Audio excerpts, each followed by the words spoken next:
I have a question for God or the universe or whatever. And this is my reasoning behind my question. Everybody knows armpits have hair.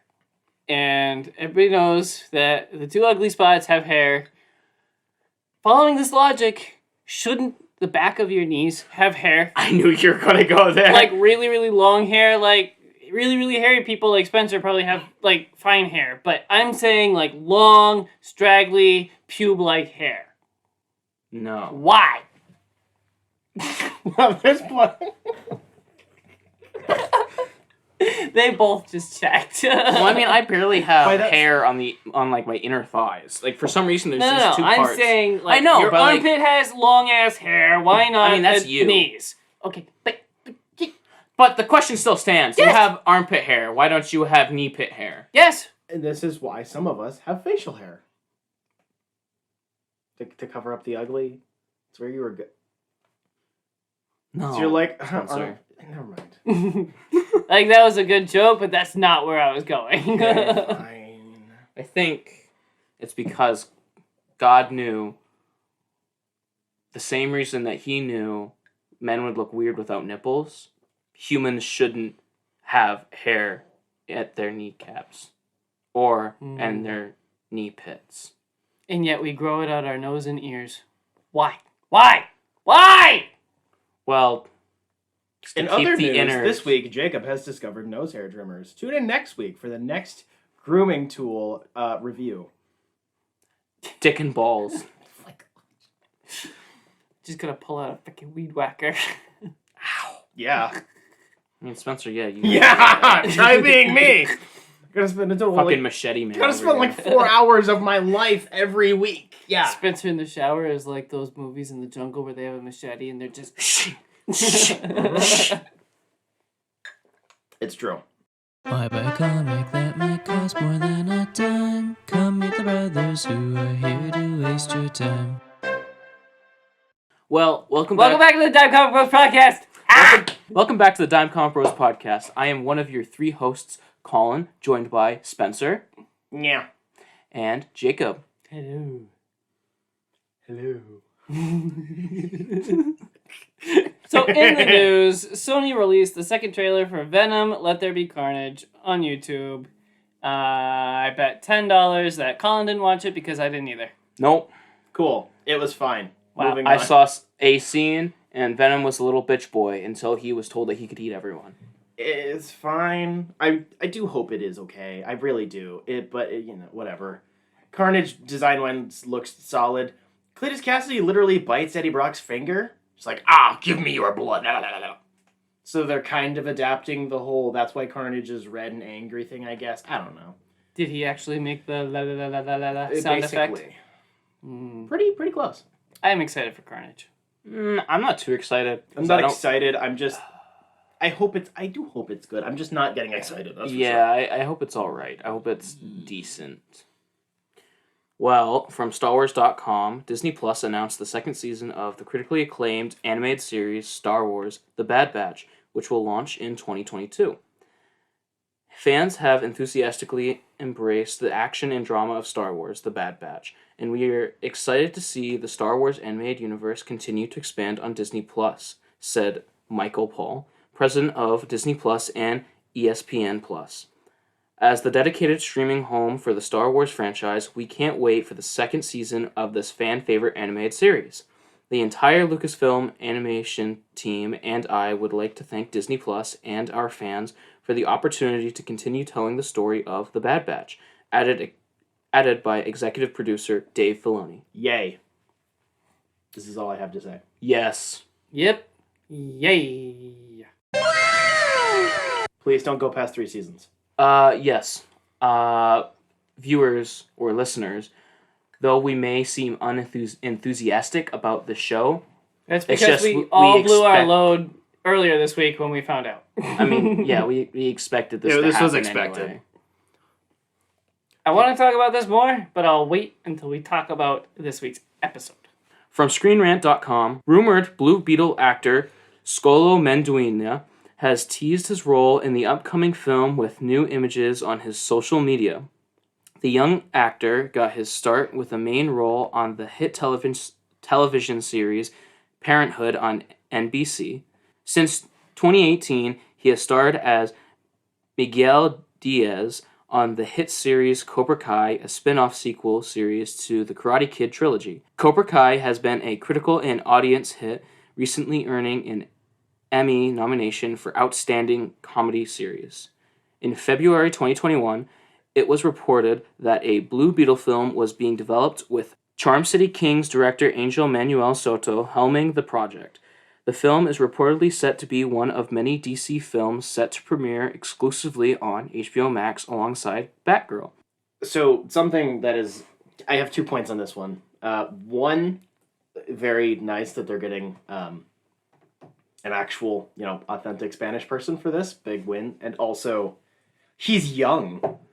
Like, he's younger than us. What the actual hell? A young character getting portrayed by an actual teenager? That's crazy. I'm a little worried about that. Why? Because it's difficult to find good young actors. I mean, yeah, eventually they will be good, but like to be good that young in your career. Because look at, I know it could have been also the director's fault, but look at our Raven in Titans season 1 and 2. Okay, that's very rough. It's That's definitely her and the director. Can I counter you with most of the cast of Stranger Things? True. There's that. I actually think they were way better than Titans, like acting. That's not even a comparison. Oh, were you saying like good. keep in mind? Yeah, that Yeah. they're good. Okay, Yeah, yeah, So they were also that's a lot true. younger too. They were They're a lot like 12 younger. when they started. Yeah. This kid's like 19. He's just a little bit younger than us, but it's just cool. I like that. It's like, Let's just hope that Meg can already grow facial hair, so I That's hope more than Colin can claim. I hope that the directing goes well. That's all I'm saying. Yes. I just want a good Blue Beetle movie. I'm looking forward to it. But I would also love a Blue Beetle movie where it's the first Blue Beetle that didn't get the scarab, or he got the scarab but didn't get the ability to use the scarab. You want Ted Kord? Yes. Yes, I don't know. I want both. I like them both. From HollywoodReporter.com, HBO Max will release its upcoming Batman podcast exclusively on the streaming platform as it continues to expand its audio offerings beyond companion podcasts. The scripted audio original, Batman The Audio Adventures, stars Jeffrey Wright as the Caped Hero. On Wednesday, the streamer revealed that Rosario Dawson will star as Catwoman and John Leguizamo will portray the Riddler in a cast that will also include SNL Live alums like Jason Sudeikis, Seth Meyers, Kenan Thompson, Heidi Gardner, and Fred Armisen. Comedy Batman is cool. I don't understand them releasing a podcast to HBO Max. Like, that's going to be difficult to use in the car when a lot of people listen to podcasts? Am I wrong? I agree with you.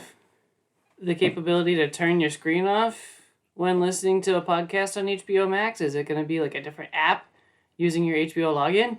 Or is it just going to be the HBO Max app and you have to have your phone on all the time like you're listening to a YouTube video in your car, which is a pain in the ass? Oh, I hated doing that. Yeah. I did that to listen to music for like the longest time, or to like listen to basically just an audio of something where there's like barely any visual, but you just have to listen to it because it's on YouTube. YouTube Premium is the best thing you can ever buy. At first, you think it's really steep, but when you do it, you just do it. Trust me, it's great. But Jacob's onto something. Apparently they've been doing this for other like projects, for like little companion things, whatever. I have heard nothing of this. That part I don't give a crap about. I'm sure it'll be weird and awkward, but if we can get good Batman memes, I will be happy. Also, Jeffrey Wright's been getting a lot of like comic book stuff lately, which is fine by me. It's just kind of crazy. Heckin' cool. I guess he's a good boy and he plays well with both studios. Shall we main topic? Yes. We shall. Okay. Today's main topic is Batman the Dark Knight Master Race, written by Frank Miller and Brian Azzarello, with art by Andy Kubert, Klaus Claus Johnson, Brad Anderson, and Alex Sinclair. Heck, an all-star lineup, Yes. for being honest. Yes. Yes, so it was... I have to say, one of the most annoying things with all of these titles is that their titles are always getting shifted around depending on which edition they're published in. So it's The Dark Knight 3, The Master Race, also known as DK3, The Master Race, and then later collected as Batman, The Dark Knight, Master Race. Please kill me. We love our colons. It's just Dark Thank Knight you. Master Race. We need a bumper sticker that says we love our colons. And it's a picture of me. Yes! You get to illustrate that one. That would be sick. No, colon. You gotta be. We gotta get a colon. You need to find a way to bend over and show us your colon with your face showing. I can draw that. This was published in 2015, 2016, and 2017. The main story is 9 issues, and then there are also wait a minute. It was published from 2015 to 2017. There are 9 main issues, co-written by Frank Miller and Brian Azzarello. Those ones were penciled by Andy Kubert and inked by Klaus Janson. And then there are companion one-shots that take place betweenst the primary issues, which were illustrated by Miller and inked by Janson. Does anybody want to give a plot summary? That isn't me. Ooh. Jacob, you can handle this. Ooh, read the back cover. It's been 3 years since the Batman defeated Lex Luthor and saved the world from tyranny. 3 years since anyone has seen Gotham City's Guardian alive. Wonder Woman, Queen of the Amazons, ... Hal Jordan, the Green Lantern, ... Superman, the Man of Steel, ... All of the Dark Knight's allies have retreated from the front lines of the war against injustice, which is a different comic line. But now a new war is beginning. An army of unimaginable power led by Superman's own daughter is preparing to claim Earth as its new world. I thought we were reading a Batman book, not Justice League Tower of Babel, Jacob. Ooh. Wow. Sorry, I had to do a really bad deep cut. Batman, the only hero that can stop this master race, is dead. Ha! Long He said it! live the new Batman. He said it. Say the line, Bart! Master race. Yay! So, I actually enjoyed reading this book. Hot damn, that is a step up from the past couple then. Yes. So, besides Frank Miller's issues, every single issue, the art was phenomenal. The colors really captured me, and especially with its bright lights, like how it went about doing brighter colors, High like contrast. like Green Lantern's ring or any of the laser vision. Big fat nut. I second Colin's take that I kind of enjoyed this book as a read. The artwork is obviously an improvement from the rest of the series. It also kind of felt like they brought in Brian Azzarello to like rein Frank Miller back a little bit. 100%, but And does it it work? works. Oh yeah. Also, we don't get shit. We get some shitty dialogue For sure. because every time Wonder Woman's written in this universe, she's literally the worst. Yeah. She's literally the worst. Laura is just such a fucking annoying child who's easily manipulated by any authority figure in her life other than her parents. Yeah, for sure. Sorry, one more thing, and then you can get into it. But the main 9 series, stories, issues, whatever, were great. But the interjections with really strong Frank Miller art, or like 80% of the one-offs were Frank Miller doing the art, sucked. Yeah, they sucked so really much, bad. and it wouldn't stop. I skipped them almost entirely. I sent a lot of angry text messages while reading this book because Frank Miller needs to stop arting. Yeah. Yeah, I think we're all actually on the same page for once. Sometimes an artist, like, ages well with wine. Like Mike Mignola. Yes. Yeah. But Frank, on the other hand, He has aged like crack. he He looks like a bottle of wine. His art looks like a bottle of wine that was found in the era of the Romans. Fucking disgusting. Colin, I'm gonna lick you. Yeah? Let me get out more than one sentence. Do not flip my patties. I'm gonna flip your patties. Stop it! Ding, you hear the patties. Stop it! Ready to flip? No. Ding. Hear But the also, patties. some of the artwork was Frank Miller penciling it, and they fixed it with inking. Yeah, so Frank just needs to not ink or color. He's fine penciling because it can be fixed with other artists. Spencer, go! Also, I did... Colin, I'm going to gape your asshole That's fine. with Everyone my loves to entire Colin. arm. Oh my gosh, he needs to talk. Shut the fuck up. I'm gonna just take my pants off here in a minute. Well, in that case, I mean, in that I case, let's also just keep loved... fucking talking. Okay, now the pants are gonna stay on. Jeez. Damn it. So one of the things I think that Dark Knight Strikes Again really shows in terms of like Frank Miller's art is Klaus Janson needs to be inking for him, because even on the issues in this book that Frank Miller was penciling, they're salvageable is too strong of a word. They're an improvement over Strikes Again. Yes. That's because He had a better plastered playing with Microsoft Paint is an improvement from Strikes Again.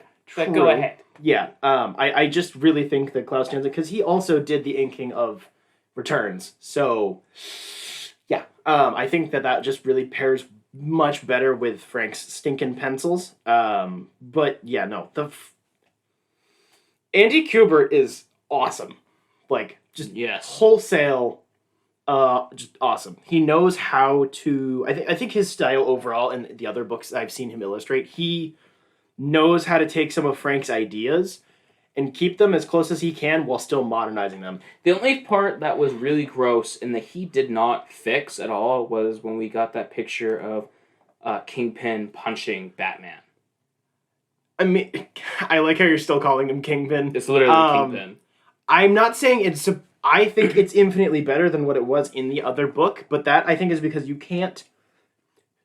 To stay roughly the same at like what the idea of that panel in Strikes Again was supposed to be, I think there's only so far you can go to like completely change that before it's like this is just your own entire interpretation, whereas this one is supposed to be we're seeing the same thing again, just in HD or whatever.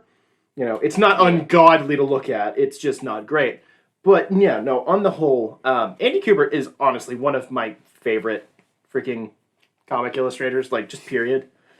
He knows how to do square, like chonky stuff, but it doesn't feel like everyone's the same, which is a problem I even have to an extent with Frank Miller way back in the day. With like his Superman and Batman are very similar. And sometimes that's fine, but just I don't know. This issue right here with the Flash, this made me actually like his black and yellow suit. I don't hate it anymore. And that's what I mean, is he takes a lot of the same basic ideas that were still presented in Strikes Again, and he makes them not as bad, while still staying primarily true to it. Like, even his Wonder Woman, while still having some not super desirable artistic traits. I think in particular the way that the tiara sits on her head is just really, really weird, and that bothers me. Yeah, I never liked that. It makes her very difficult to show expressions on. Yeah, I wish because they didn't do that. Because it just blocks off so much of her head. But like almost everything else across the board, it's such a strong improvement while still feeling like this book looks like what reading Returns feels like in terms of like memory. When I think of Returns, I think it looks more like this than what Returns actually looks like. So, the villain in this book is an army of supermen, Kryptonians, that are trying to take over the Earth. One would call them from Kandor, maybe. Maybe. The Cult of Kandor. I believe up to this point we've had 2 fights between Batman and Superman. Am I correct? In this book? No. Or just this overall? series. We had one at the end of Returns. Yep. We had One one in Strikes Again. Yeah, I believe. Strikes Was it Again. just one in Strikes Again? Yeah, I think so. Yeah, there was the one right at the beginning. And yeah. Okay. This book has them working together, Batman and Superman fighting together against an Finally. army of Supermen. And I really, really appreciate that. I think Superman's like, how are we going to do this? And Batman's like, wait for it. Yeah. And he seeded rain clouds with kryptonite. So it's just raining kryptonite. I do love That how was so good. And Superman has like an Iron Man suit on. It's so good. that was a good So way. good. That was a good way to use the Flash if his legs are broken. Sorry. Were you singing Sweet Caroline? Yes. Okay, good. So, I thought it was a little quick that they like basically shot the Flash out of the book. Like that's what it felt like. We just saw the Flash and then boom, a Kryptonian just breaks his legs. But I thought it was actually really well done that they used the Flash's speed in another way using the computers. But also, to think about it, that means the computers need to be equally as fast. And that's just because you're fast doesn't mean the computers you're using are going to be fast. But we have Batman. He has time and the money. I did really love that. How Flash is just vibing upside down. Just Yeah. using that was really nice. Yeah, that was cool. It was like having an oracle. Kind of, yeah. And then Which is strange. It made me think why that we didn't, because we don't have like any other Bat family. I have points on that. Jacob, to your point on the like basically Superman being in an Iron Man suit, this book goes really hard. Like even the parts that aren't great, this book goes all out. Yeah. It's 100% bought into its own concepts, and I can respect that, even if sometimes it's a bit annoying or like kind of dumb. I like it. Like the Iron Man suit, I don't like it. It makes sense for why it's required, Right. But my point being, like, just don't put your superhero in a situation where that's required. It's like, I'm gonna invoke it, Assassin's Creed. If you need a grappling hook to make your game work, don't go to that setting. You have complete control over the game. You have complete control over the book. That's just little aside that I don't like. But the book is like 110% into it. So, you know what? You do you, Frank. It's hard. It's already hard enough to read a comic where like it's so outlandish, like has such outlandish ideas. But once the universe like actually believes itself, like the writer has the world believe its own stakes or believe its own events, that's when the book comes alive. Yes. And that's when the book is really something more than what it already is. It's earnest, and I think that over kind of everything, particularly in terms of comics, I think is really required. It needs to be earnest, even if the writing isn't great or the art isn't great or whatever. It needs to be genuine as much as it can be, and I think this book definitely invokes that a heck of a lot more than the previous ones do. So this book is the size, just the main 9 issues is the size of Dark Knight 1 and Dark Knight 2 combined, and I still think this book is overstuffed. Yes. With 9 Like, core issues and like... What's the point of Green Lantern, really? We could have lived without that in the story.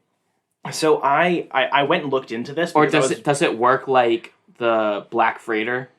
No. I had ideas on that, because when Green Lantern was introduced in Strikes Again, I was like, what in the actual fuck is this nonsense? And having done some internet research, it looks like Frank was trying to invoke Dr. Manhattan, kind of, in terms of how Green Lantern was operating. Like, he had gotten so, not pompous, but like big and arrogant and took care of such large things that he eventually ended up basically existing purely in space.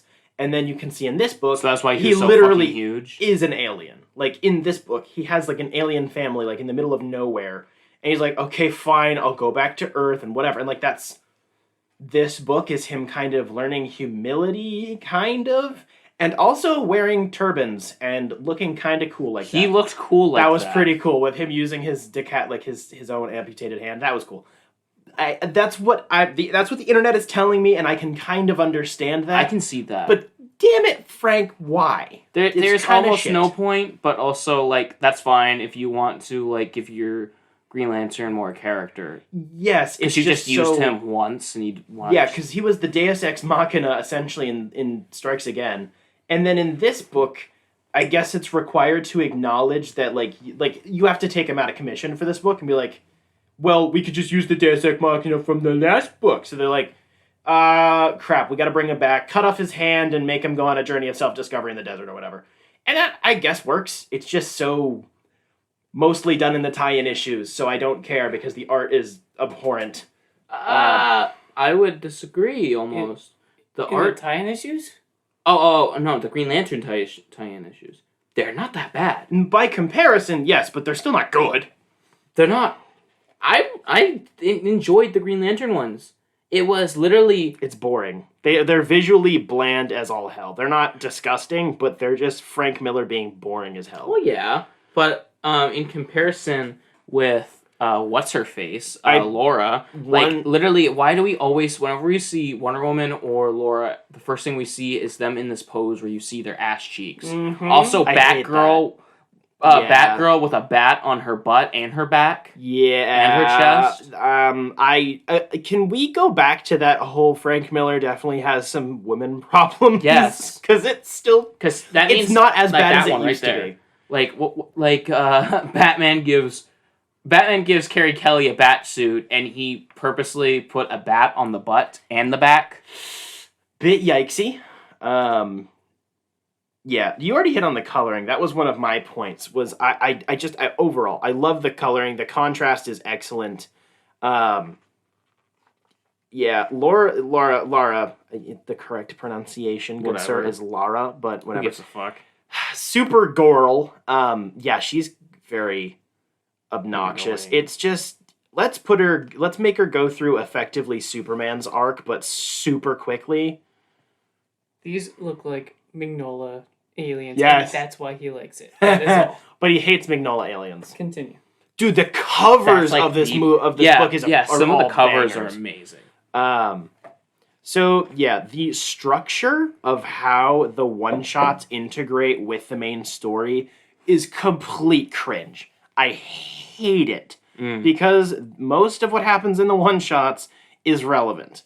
Not to the point of it helps you understand better, but like it's required reading. And I think that's a problem with most books like this, where they try to have a main plot and then all their different B plots come into the tie-in issues. And I think this has become a larger problem with like just crossover events with the major publishers, is the tie-in issues are either everything or they're nothing. They're complete throwaways, or they're just, why wasn't this a main issue? Why? And that really, really bothers me because this book is already 9 main issues.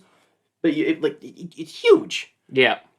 However, this was a really fast read for me. Yes. I burned through this. Andy Kubert makes it look pretty.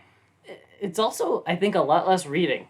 There's not Yeah, a whole there's lot less said. reading. For sure. So it just goes really, really fast. So, if we've touched on all the subjects so far, my favorite part of the book was actually the very last issue with Clark Kent and Supergirl. Yes. Because one thing I noticed and I was so annoyed with was that she was always flying. She was always levitating, never got down to Earth. I love the symbolism of that. Yes, that's a great plot symbolism point, and she finally touches down to Earth. She literally touched grass. Yeah. No, I do love that. Just, I like how... one more point before we get to the end. I have one major butthurt with this book. I am tired of this Batman dying. Yeah. And coming back. This is And we got the third young time. Bruce. Yes. And Carrie Kelly's like, oh, you're young.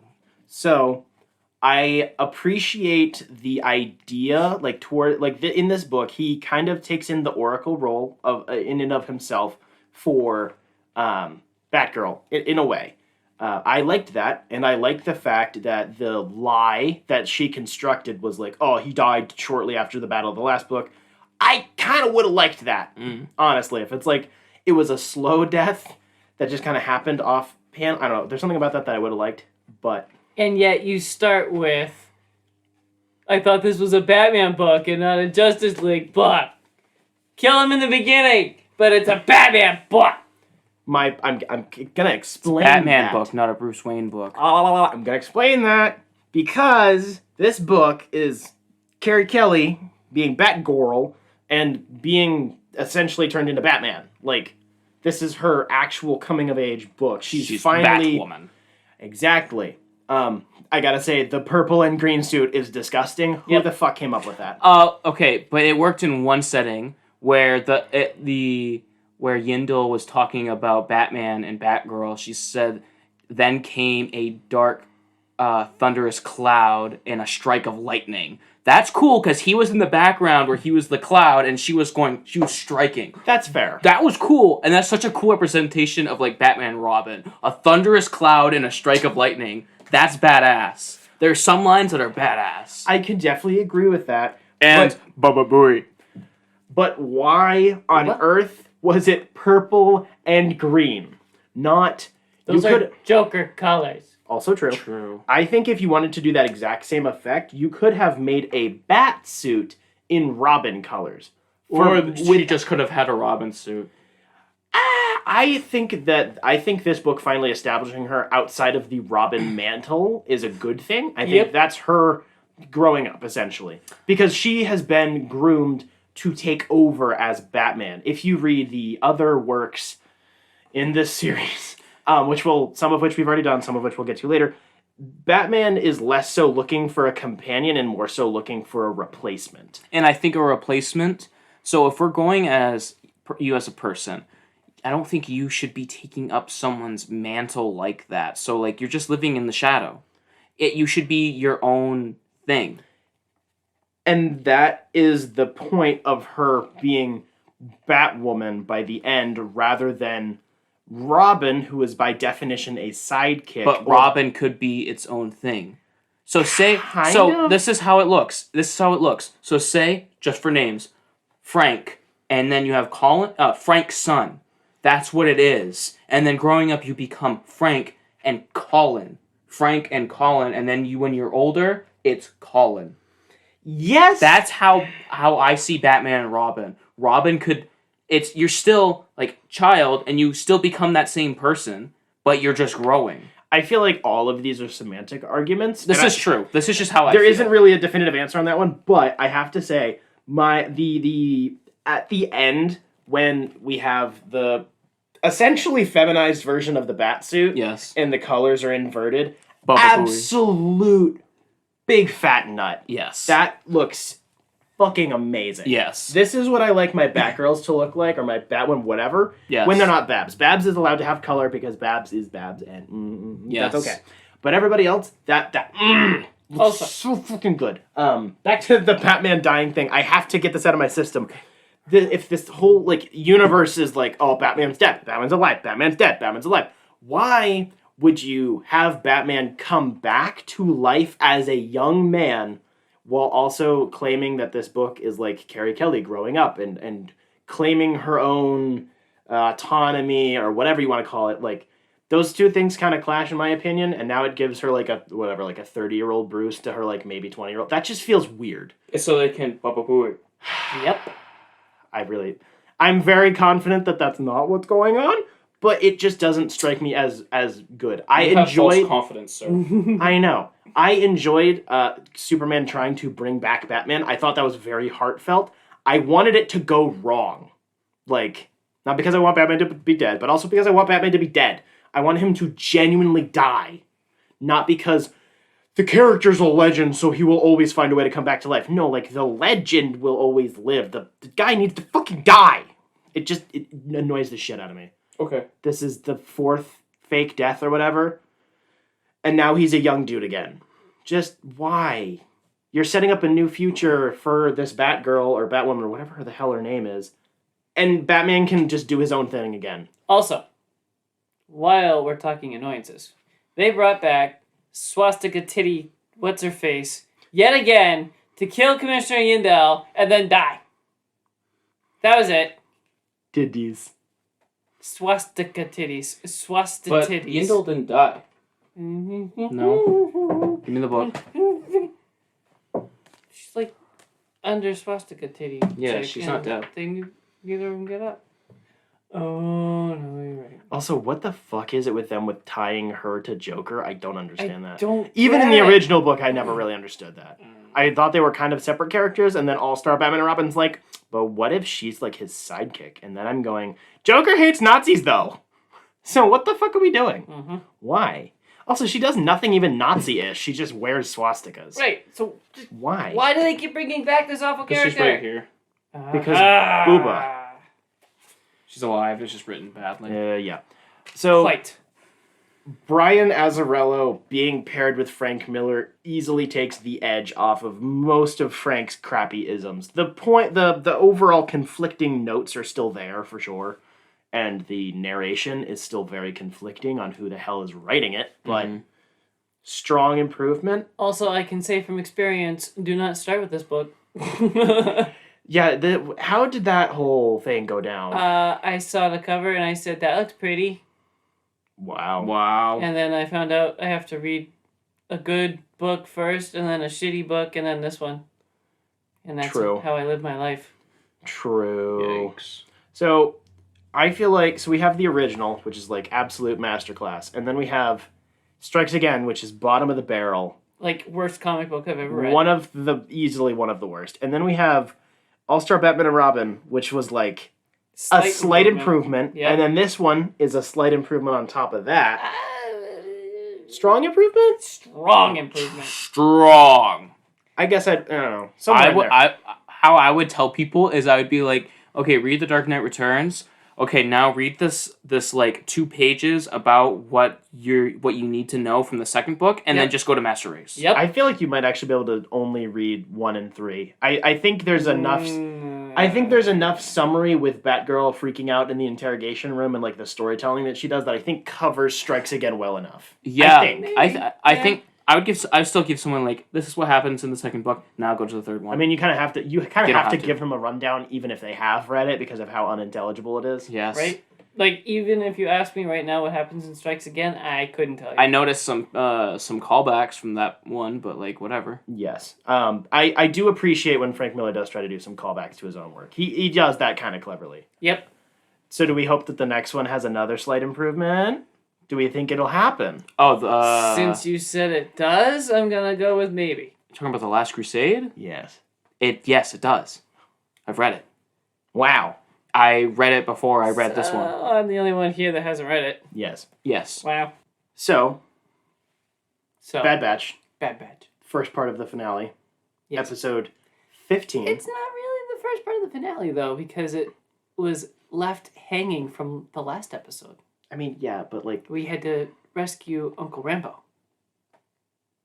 But they're marketing it as a 2-part finale. I'm going with the technical definition. It's a 3-part finale. They Suck my started it asshole. last episode. In my ass! Sure, whatever. They should have just done a long-ass movie like they did the beginning, because they're a streamer and they can do that. Because they're never going to put this stuff on disc.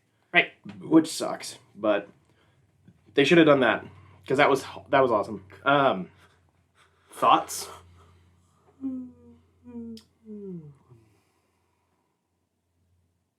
Doth thou haveth any thoughts on thine episode? How Elizabethan. I felt a little uncomfortable with how I was proven wrong with the redemption arc for Uncle Snipey Boy. I like how they are not giving him a redemption arc, but he's also not evil. But he is evil. Yes. I appreciate that. They're giving it a little bit, not nuance, but like somewhat realistic depth. Like, not everybody that is horrible is brainwashed or like subject to propaganda. There are some people that just do buy into these things wholesale because they're dumb, but whatever. And then plot twist. He had his chip removed anyway. That was a nice twist. And it's like, oh, okay, so you're just a dick. Mm-hmm. Got it. Yep. I did love that moment where he did the shooty shoot with the mirrors and then he killed like 5 people at once. That was nice. That was very nice. Those are always good. I love that.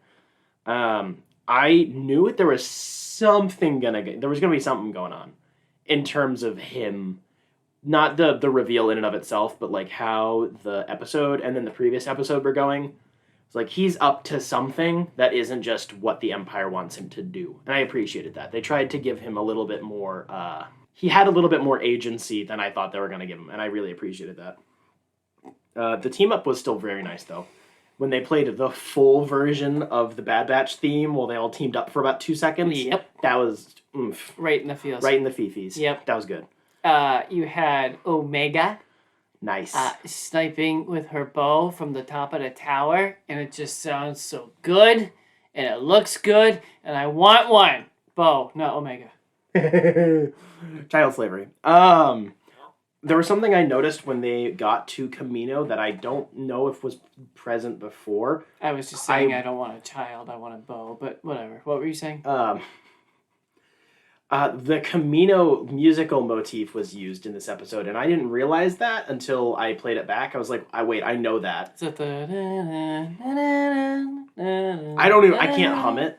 I can't hum it, but I remember it happening. It was used. That's how the song goes. I don't remember how to hum it, but like it was a present in Attack of the Clones a lot. It's not necessarily just the couple of notes, but like the soundscape kind of, and it happened particularly when they landed.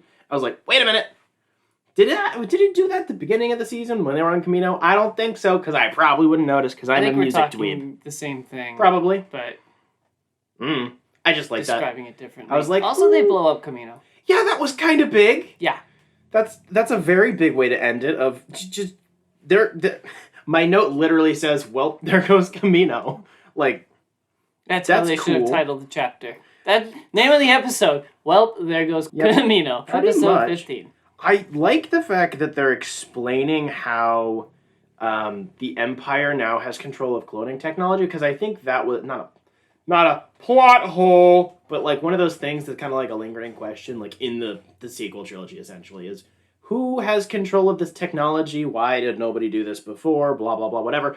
This sets up the fact that Camino doesn't really exist by the time the original trilogy is around, or at least the primary facilities on Camino, and also the Empire has control of cloning technology. That sets up Palpatine, which I don't want to talk about, but still. So you're saying Ewoks aren't clones? They just have really fuzzy teddy bear sex. Oh, yeah, they do. Ewoks, fuck. They don't just, like, fuck. They fuck. Like rabbits. Just all the time. Hardcore. Us shorties need to be doing that. The reason why Colin is saying nothing is because he doesn't know what we're talking about. He didn't watch it. But Colin... you're saying about teddy bear sex. No, he doesn't. Colin does have hardcore teddy bear sex all the time with his teddy bear. Anything else for Bad Batch? No, I'm really looking forward to the finale. Do you think we're going to get any character crossover, big twist? Are we going to get lightsabers? I don't know. Any of that?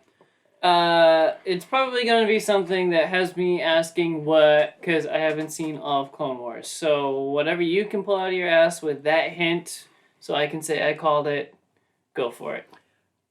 I got nothing. I actually think they're probably just going to call in Rex, and that's going to be it. Like, not even a Rebels teaser?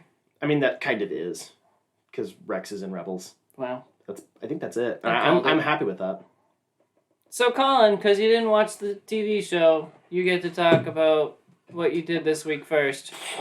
Okay, so the other night, I stayed up all night. I did a late nighter, and I decided to watch Batman Beyond: The Return of Joker. Nice! Yeah! It's in a microchip! It's in a microchip! Sorry. I remember watching that first on, like, Cartoon Network Friday night when they did, like, it's a dark Cartoon Network where we watch all the edgy superhero movies. And it's just literally Batman. It's literally mainly just Batman. Like, Batman Beyond, Return of the Joker. So, that movie has one of my favorite movie lines ever. What is it? Honey, get mommy's bazooka! Ooh, true. Oh my gosh. Arlene Sorkin. No further statements. Man, you hit some high notes.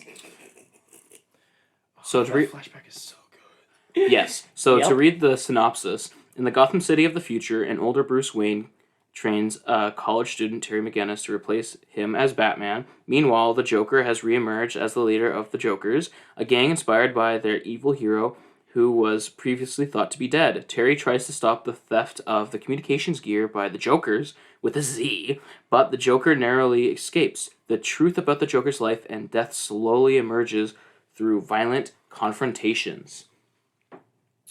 Imagine reading a synopsis to like everybody's favorite animated movie from their childhood. I know. As if we don't know what the fuck you're talking about. So, it's... I love this movie because I remember watching Batman Beyond and realizing, why is there like nothing about Joker except for like gangs? Like, why is that all that's there's left? a movie. It's... You're fucking stupid. I fucking hate you. I know, Dad. Because there's a fucking movie. Why you gotta ruin everything? Why you gotta ruin everything that's fun? I'm sorry.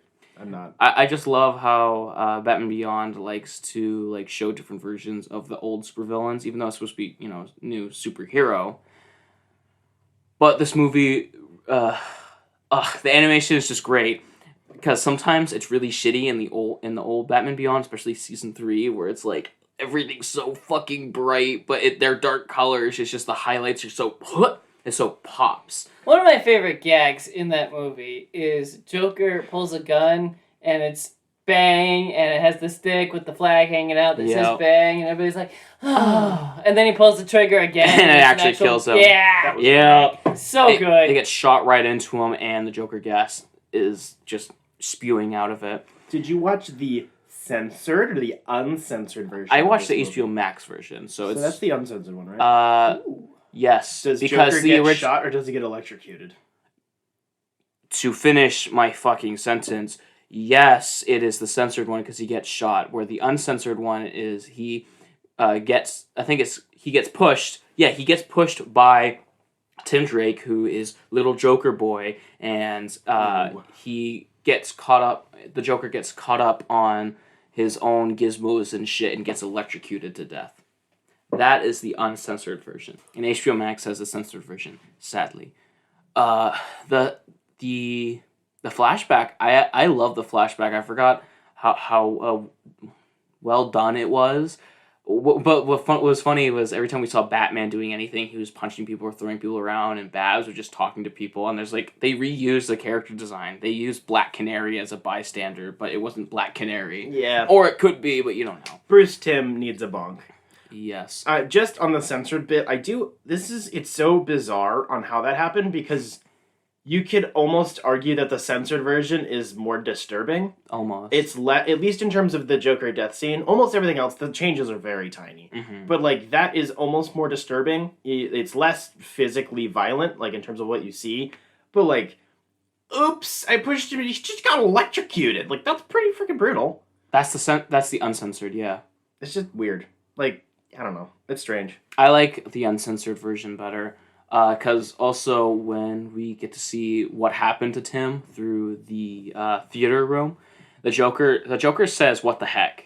I'll just laugh anyway." In the censored version, but he says, "What the hell? I'll just laugh anyway." It's just small detail, but I like it when Joker's like that. Yeah. Like, he just has that. I feel like it for a show or a movie that doesn't swear a lot. When they add just that one swear with a certain character, it just adds more weight to it. It's like when Rex says hell and damn in Clone Wars. It's like, holy shit. Mm-hmm. They said that on Cartoon Network. Mm-hmm. Wow. Edgy. So a little side story. I found this disc in a pharmacy in the mall and bought it purely because it said Batman, and went home and watched it as a kid with no knowledge. Dude, that's fucking based. I haven't watched animated series, hadn't watched Batman Beyond, nothing. What was it? No, just freaking okay. Return of the Joker. That was my introduction to animated Batman. Yikes. I mean, that's a great one, but also it's like really far down the line. Yeah. I had to figure out where in the timeline this was supposed to be. But after that... 20 years into the future. That's all you need to know. I didn't know if what you a go Terry talk to- McGinnis was. Good question. What is he? Tactical nuke incoming! That's like the one thing, if you still spoil that to this day, you're kind of an asshole. Yes. What? That Terry McGinnis...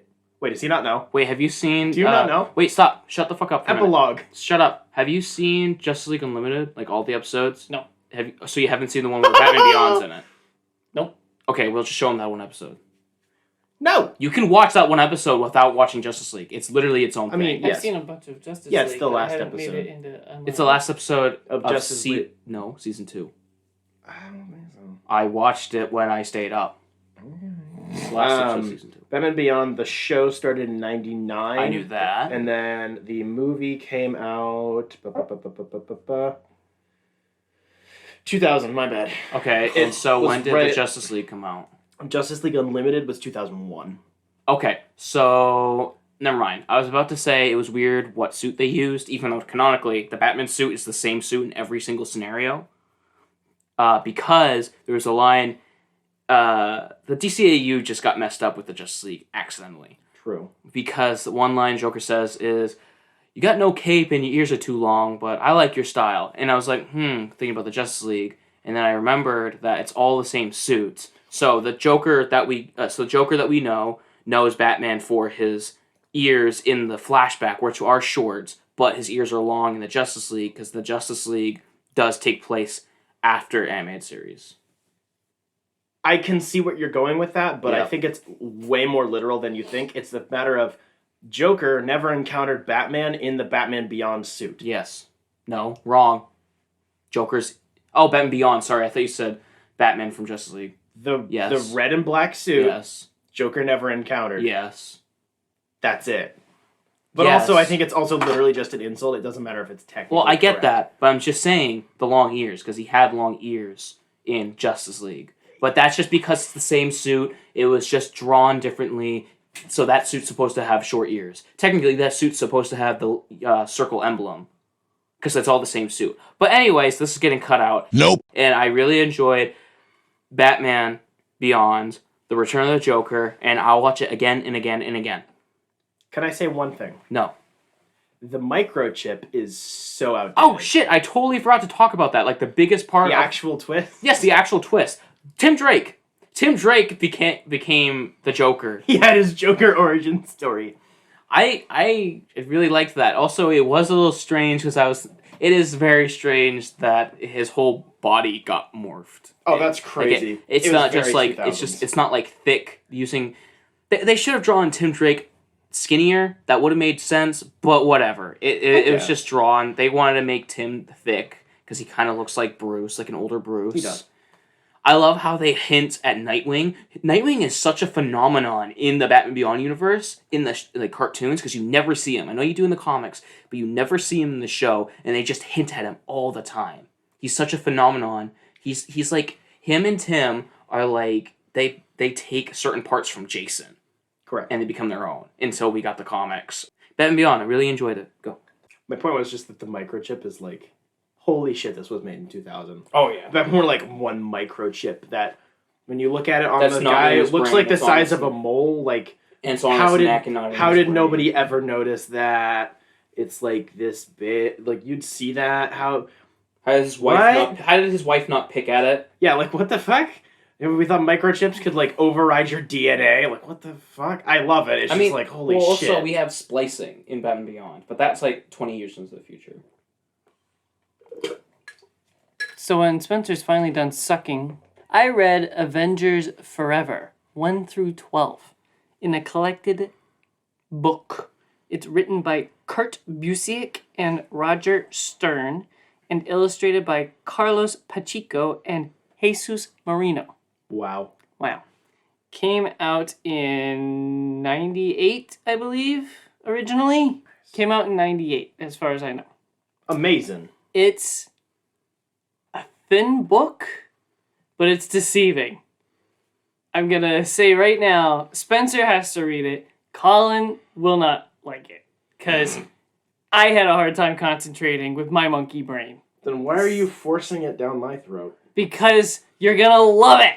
It's Kang and time travel and huge Marvel events that have happened before that are so obscure I had no idea, but they have to explain every single iota of information End and result is Kang how it all fits together, and it's just a lot of words. Kang doesn't make sense, and once you accept that you actually can't figure out how Kang works because the writers don't even understand it, you'll enjoy it.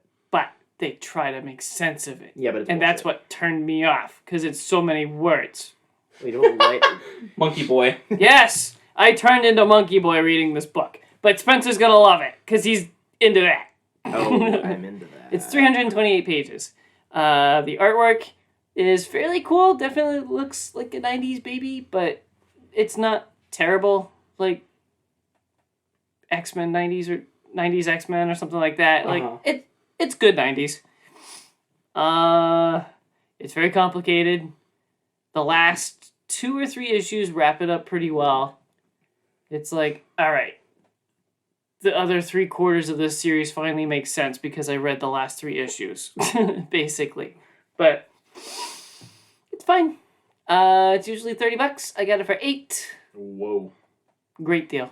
That's a slapper of a deal. Hot damn. Yep. Damn, baby, damn. What would you rate this book? Oh! I kind of ruined it for myself while reading it because I was like, in the first issue, I was like, man, this is kind of like Crisis on Infinite Earths. And as it kept going, it was like proving me right just with every single step. And I'm like, I still kind of like it though. At least you like it. That's all that matters. Probably middle of the road, 2.5, 3 out of 5 stars. It's fine. Okay. It requires a reread just to understand what happens. Do not ask him to do it out of 7. No, can I laugh? Because you do out of 5, I do out of 7, you do out of 10. Yes. I love that. How many cupcakes out of 7 giraffes do you enjoy it? See, I don't really like cupcakes. So What? it's probably about 3 Long Johns. Correct? Out of beef jerkies, I would say it was 2 Slim Jims. I can concur. If I read that, I believe I would also add 3 Vans and a Polo. Fuck you guys. You just want to make my soul hurt all the time. Oh boy. I read Batman Nevermore, issue 1 of 5, I believe. So this is one of the first Elseworlds titles, which are only collected in Elseworlds volumes, which is cringe. So this is, as the title hints, Batman crossing over with Edgar Allan Poe, which is hecking doperino. It's essentially Edgar Allan Poe is being a journalism boy, and there's some murders, and then Batman is also like, damn, them be some murders, and then they talk, and then the issue basically ends, because it's only the first one. But it was written by Len Wein and illustrated by Guy Davis. The art was fairly nice across the board. There wasn't anything super standout. I did like the design of Batman. It's kind of like a clunky costume. Like they mistake him for a bird. You know, a raven multiple times, which I thought was funny. Because obviously. The dialogue was excellent. It felt very of the time and theatrical and whatever, but it didn't feel super ham-fisted or corny. It's interesting setup. There are characters introduced that are like, that'll be relevant later. I want to pick up the rest of these issues individually so I can read it. Cool setting. I like this time period, and I like Batman. And I need a life. That is all. Colin. I actually haven't really read or watched anything else, so give me a question. Interesting. What was the last question we asked Colin? Oh, freaking. Condom size? No. Dang it. Elite large. Ha! Doubt. Wait. I have one. Where's my fucking wallet? Colin. Green Arrow, Green Lantern, or Green Hornet? Green Arrow. Why? And which one? Defend yourself. Okay, so Green Hornet I don't know much about except for the Seth Rogen That's fair. movie. And Joke. so, yeah, that really put a bad taste in my mouth. Green Lantern, That's the only thing that put a bad taste in your mouth. Continue! Spencer, that's your fault. Green Lantern... I eat plenty of pineapple. Green Lantern's lore doesn't excite me as much as it does with many others, including Spencer. Green Arrow or Green Lantern, it's just I don't know. But I understand. colors. I understand, but also like too bright sometimes. Sometimes I'm excited to read the Green Lantern Earth 1 because I like Earth 1 so far. At least with Batman.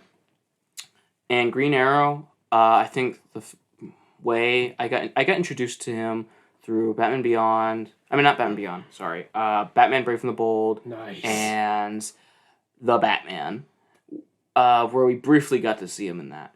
But where I most got to know him was through the Arrow show, which in like the first season and a half were like the best. Yep. Which it was basically watching Batman, which was fine. But Green Arrow essentially is like a Batman. That's why they work so well together. And I even was shown that in Batman Brave and the Bold.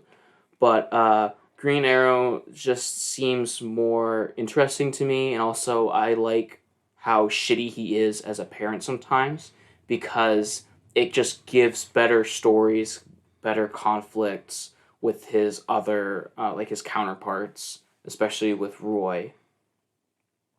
But Green Arrow just seems more interesting with his gadgets and his plot lines. Have you As a read human. any Green Arrow books?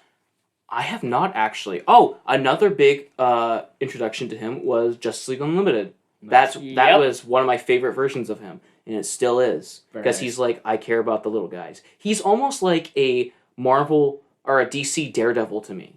That's what he feels like in certain iterations. Yeah, that's a fair point. Would you like some reading recommendations? Yes, please. Okay, so we got the New 52 run is controversial, but it's pretty good in my opinion. The Rebirth run is excellent. And then there is... I don't remember the exact title. It's the Green Lantern and Green Arrow team-up book that came out in, I believe it was the late 80s or early 90s. That was done by Denny O'Neil, who literally reinvented Green Arrow to be what he is now. That book is very stonks. Green Lantern, Green Arrow, 92, there we go.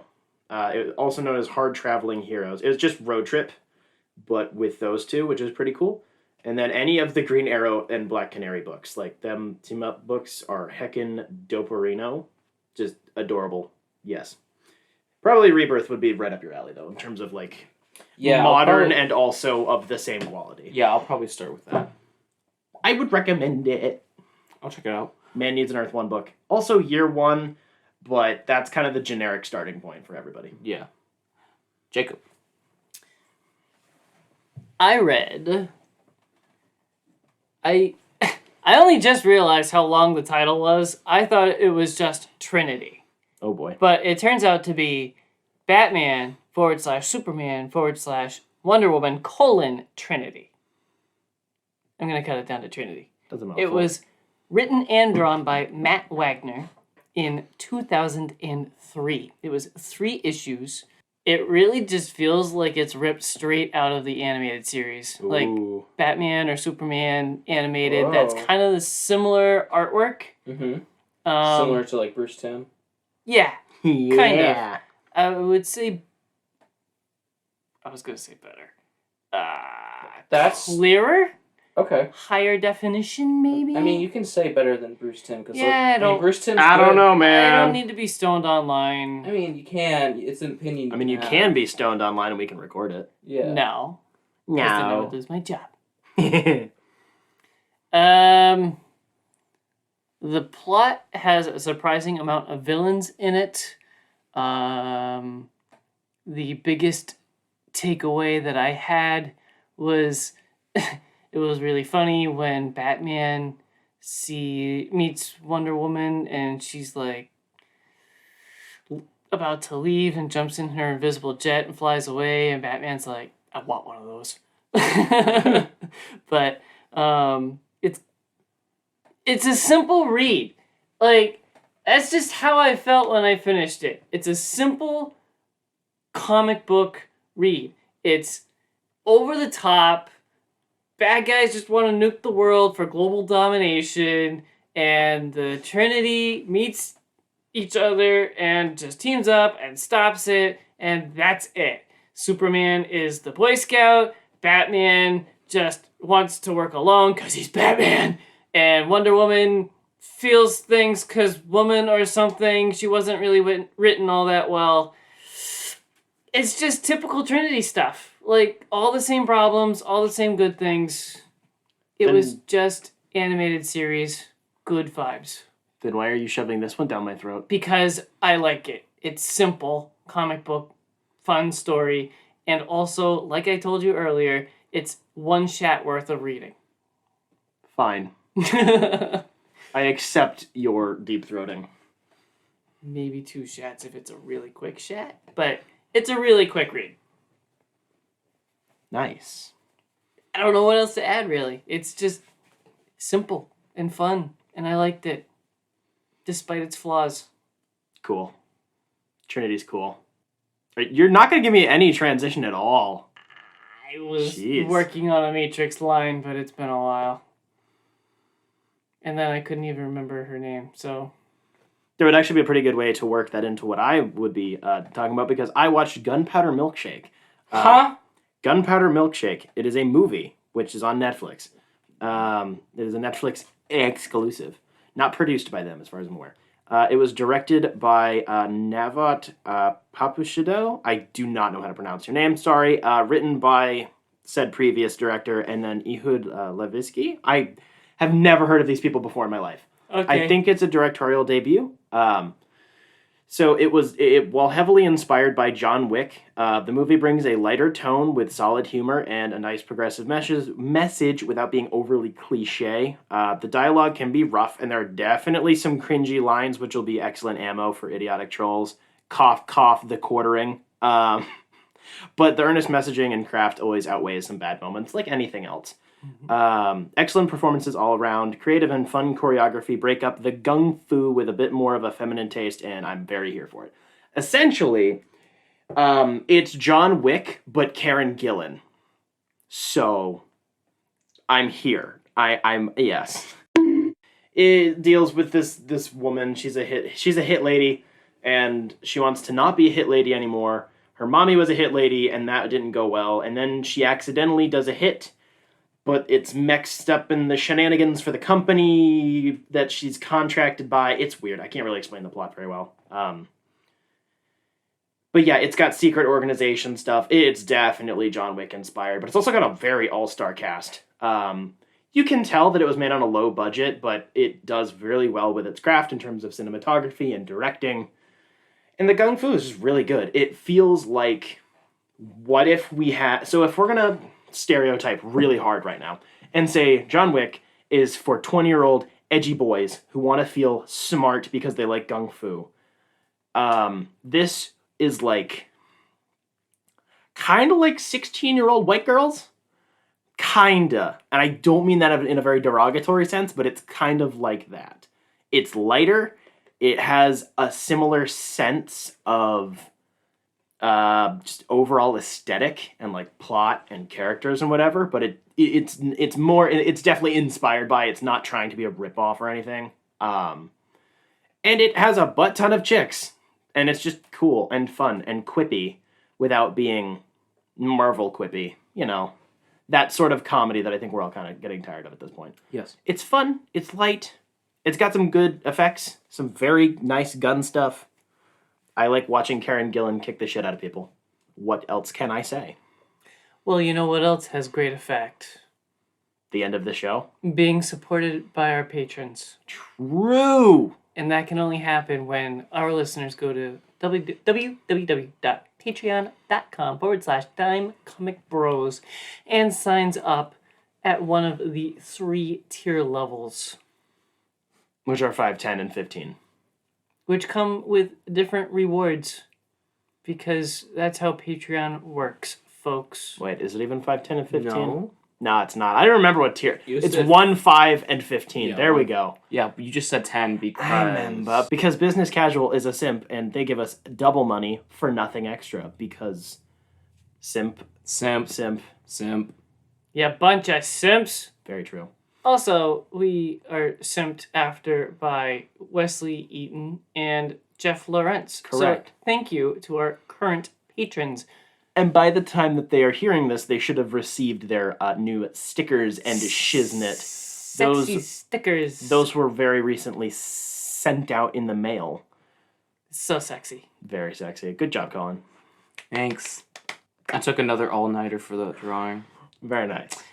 You would need to stop doing cocaine. Well, you would think that I wouldn't need it, but I do.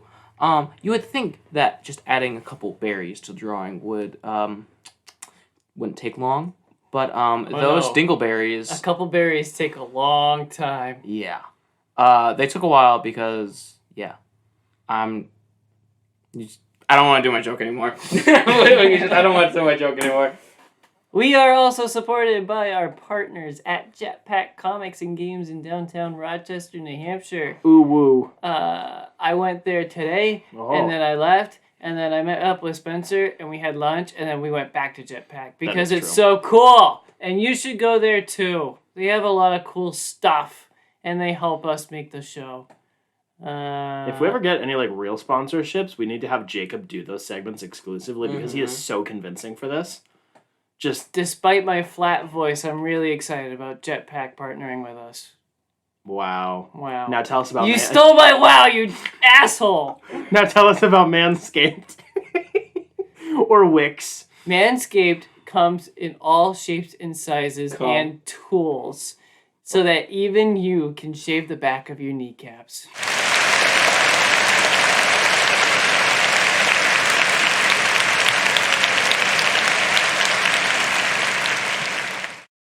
Now go to GetRoman.com and get your fucking boner pills. Oh my gosh. Adam and Eve, for when you can't get a boner and you need a toy to do the job instead. Oh. I got commercials for days, folks. I know. Let's get going. And if you need to get some advice on how to get it up and keep it up, you can use our code for Audible and get some sex advice. I'm leaving. Text 3 nude news dudes to 500 500 for 10% off your next Audible subscription and 2 free audiobooks. And a free sticker from us. Oh, you can get the free sticker if you just give us a compliment in the YouTube comments or anywhere else on social media. That's not true. That is very true. But still, please go to youtube.com, click on the video, leave a comment and a like, and share it with your friends, and tell us how much you love us, because we don't have any friends to share these videos with. Yeah, I don't know why you would love us, but leave a comment. Jacob, your insecurity is showing. Where? Socials? Next week. Yeah, social media. I'm on it. I post our shit. I post memes. We're recording again. Social media. Follow, like, and do the stuff. It's social media. You know what platforms you like to use. But Find we have us. to remind them, like you told me one year ago. Facebook, if you're old. Twitter, if you're a shit lib like me. Or Instagram, if you are a glamorous asshole, also like me. Ooh, I was going to say white chick, but okay. Same thing. Next week, we're going to talk about 300, the comic book written and drawn by Francis Millerus. Excuse me, sir. It is a graphic novel by Francis Millerus. Is there anybody else on the... Oh my gosh. Lynn Varley. Lynn Varley. Absolute banger. Lynn Varley did stuff to 300 too. 300 has a lot of cock and ball in it, and it's going to be a very, very spicy week. That's it. I don't know. Cock and balls. Colin, say something funny about cock and balls.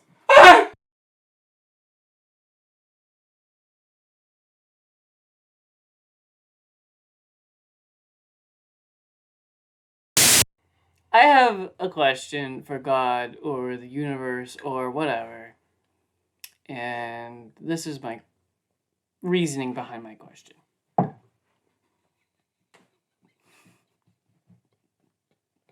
I love that look where he just hates himself. We don't have to say anything. You know he just died inside. Yeah. I love that about So you. warm in here. I know, it is I'm warm. going to have to take a shower before we leave. Okay. Eat my ass!